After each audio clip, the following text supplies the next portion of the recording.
What's up guys? Maayong adlaw no. Naka-receive ta ganina og iPhone 11 no power. Pag-testing na to sa analog multimeter no full short. So akong gi-confirm sa diha sa digital og sa power supply. Pagtuslok na ako guys, taas kayo current drone tanawa, gitudlo pa nako.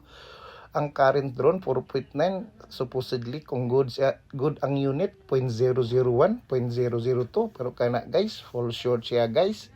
So ako po nang gitesting sa thermal cam ganina, di na ko makita, so diha ako na nang gi-ready guys para i-split na ko ang board. So giandam na ko ang preheater no, mao na preheater guys.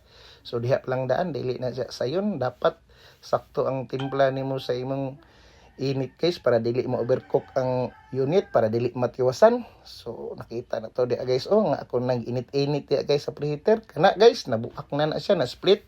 So atong gipangita ang short, so nami rosin technique guys. Pagbutang na to rosin dia, nakita na to ang mulanay nga init nga part. So mao na to daot niya guys.